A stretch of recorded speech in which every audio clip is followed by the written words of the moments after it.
What's up, y'all? It's your boy Chef Joe, and we are going to make a delicious dinner tonight. So I'm gonna start with the asparagus. I'm gonna go ahead and shave these down. You just want the parts that's edible. What I found out about asparagus, they have a little bit of a fibrous part there at the bottom that you don't want. You also wanna take off the sides as well. Not too much. Don't get too crazy with it. Just enough so that you can get to the nice insides. That's really where the taste and the flavor and all the goodness is at. So we're gonna go ahead and take care of that now. After this is done, I didn't show it on the video, but you're going to boil this for like just a little bit, and then throw it in an ice cold bath to blanch it. It's gonna keep the color. Good for when you're making videos. You don't have to do it at home. It doesn't really. I don't think it doesn't change the flavor, but I went ahead and did that. I put that in an ice cold bath for a little bit until I was ready to pan sear it. So you can see the fibrous bottoms. You can see how it has a different texture. We're just gonna cut it off. I think I went a little crazy and cut off too much, but maybe I didn't cut off enough. I don't know. It tasted really good. So go ahead and cut that off. We're gonna put that aside, and these are the parts that we're gonna eat. Now the salmon. This is my favorite part. Now the thing about the salmon that I have here, it's not uniform in size. So we want to cut it to make sure that the parts that we're cooking are going to be uniform in size. That just means that it's going to cook at the same time. So you can see I'm looking for where I should cut. You want it to cook at the same time. You don't want it to cook unevenly. And so that's why I'm cutting it the way I'm cutting it. So if you're cooking at home and you want it to cook at the same time, you can do this as well. As you can see, my knife is not as sharp as it could be. So please make sure you're using a sharp knife to cut your salmon. I also didn't cut it that straight, but it doesn't change the flavor. So you see I'm rubbing it down. I was looking for any bones that's sticking out so I could just take the bones out. That's another thing you might want to do. Just try to remove as many bones as possible before it's in your plate. So there you see I'm cutting another piece right there. I just want even cooking. That's all this is. I just want even cooking. So I cut it into 3 parts.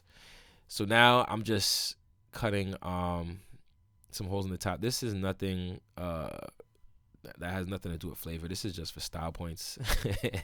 So if you want to do this, you can go ahead. I think I even cut too deep, I think. But yeah, that's just for style points. You don't really want to handle your salmon too much. Like you can see I'm kind of over handling it, but in the end it came out actually really, really good. So we're gonna go ahead and season them now. You don't want to put any seasonings that's going to burn in the pot, and also the flavor is coming from the teriyaki. So we don't want to over season these pieces here. We just want some salt. So I'm going to go ahead and salt it.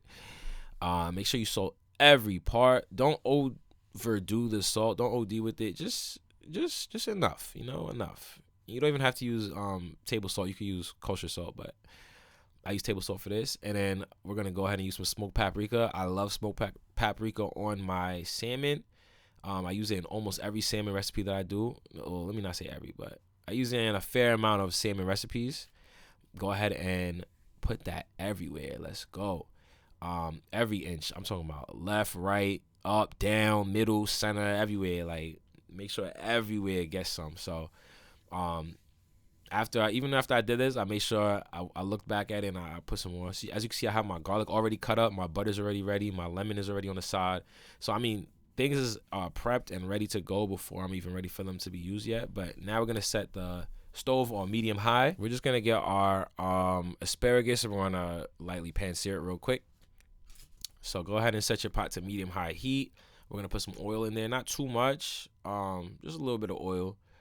I'm using vegetable oil for this, so just a neutral oil. Put it in there, let it heat up a little bit. Once it's hot, you're gonna start seeing it shimmering a little bit. You're gonna see a little bit of smoke, a little steam or whatever. That's when it's ready. And we're gonna actually season our pot first. So I don't know if this is popular. I don't know how many people do this, but I usually season my pot. I always season my pot, really. When I'm cooking things, if I'm doing fried eggs, whatever, salt and pepper on the pot. I'm doing asparagus, whatever I'm cooking, I'm gonna season the pot first. So we're not cooking these for very long. We don't want these to get overcooked or mushy, anything like that. We just want a nice crunch on it, and we're gonna take them right out. So go ahead and put these in, mix them around, make sure they all get touched. By the oil, by the pot, by the salt, everything. You want all of that flavor all together. As you can see, they're staying pretty bright green. At this point, some people's asparagus might be brown, But remember, I blanched mine before I put it in the pot. And that's just for color. I really don't know if it adds any flavor. I don't know if it retains flavor. I don't know what it really does flavor wise, but I just know that you're making a video, you kind of want everything to look nice. So the color is important, especially if you're serving guests. You want to make sure the color is important. So I mean, I'm at the stage right now where it's finished. It's not too soft, it's not raw, it's just right. I'm taking it out the pot. I'm setting it aside to just rest for a little bit. Of course, you don't want it to sit too long, and these things are they're best eaten, hot. The asparagus is best eaten hot, so you don't want it to sit too long. So at this point, you just want to get your salmon done, coated, everything like that. You could actually set this in the oven at the lowest setting to let it warm up. So I'm setting my pot, clean oil. We starting all over again for the salmon now. Go ahead and drop it skin side down. You want the skin to get a nice crispy exterior real quick before we go ahead and coat it. So I'm putting them all in skin side down, letting that sit for a little bit. The oil is doing what it's doing. The salmon is doing what it's doing. It's gonna sear up really nice and crispy. And when that's done, go ahead and flip it. So as you can see, we're just there. Ooh, that's what I was looking for. You see that? Nice and crispy. That skin is going to be so perfect. You got that salt. You got that nice char. You got that smoked paprika feel. And all of that is going to be underneath the teriyaki. So now we're building layers of flavor right now. That's what we're doing. I turned the heat down just a little bit when I put it on the other side. And we're going to drop in our teriyaki sauce. I could make a video on how I made my teriyaki sauce. You could buy some. It's not a problem. But I made mine kind of like to dial in certain flavors. So I just dropped it in. I'm going to let that simmer up a little bit. Now we're going to add the extra ingredients that we need to add. We need to add butter. We need to add garlic. We need to add a little lemon flavor in here. So we're going to go ahead and add all of that just now. Here comes the garlic. Now, don't be like me and put the garlic on top of the salmon. I don't know why I did that. And y'all watching me too, like, I don't know why I did that. Please put the salmon on the side. I mean, the garlic on the side of the salmon, sorry. So that it could, like, immerse into the sauce. I put it on top, and then it was kind of hard to get it off. That was a mistake on my part. And we're going to go ahead and add our butter. You could add a little more butter than I did. I added this, and then I added some more later. So, I mean, off the top, you can just add a little more. As you can see, it's getting to the point where it is done. The salmon is fully cooked, not overcooked. It's perfect. It's ready to go. The skin is still crispy, and the sauce has coated it perfectly. So now we are about to plate.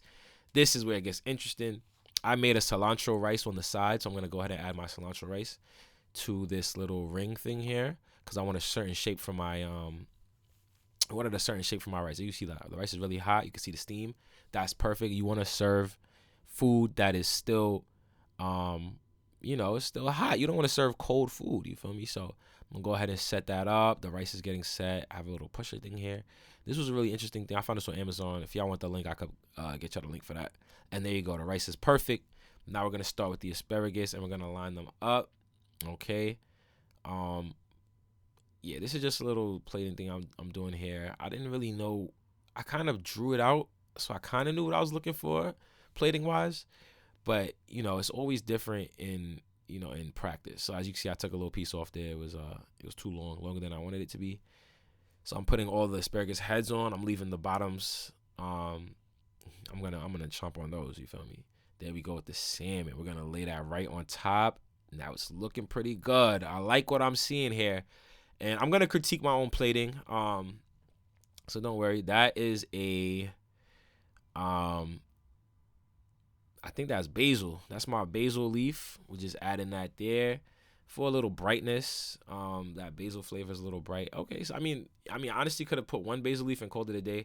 Here's my teriyaki sauce. Just so that the rice is not too dry, and also some extra sauce for the fish. Because the sauce doesn't get inside the salmon. It's just really on the outside, so you really want some extra sauce.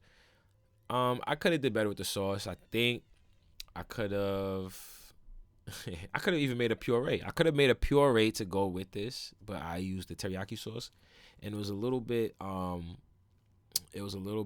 It could have been a little more, firm.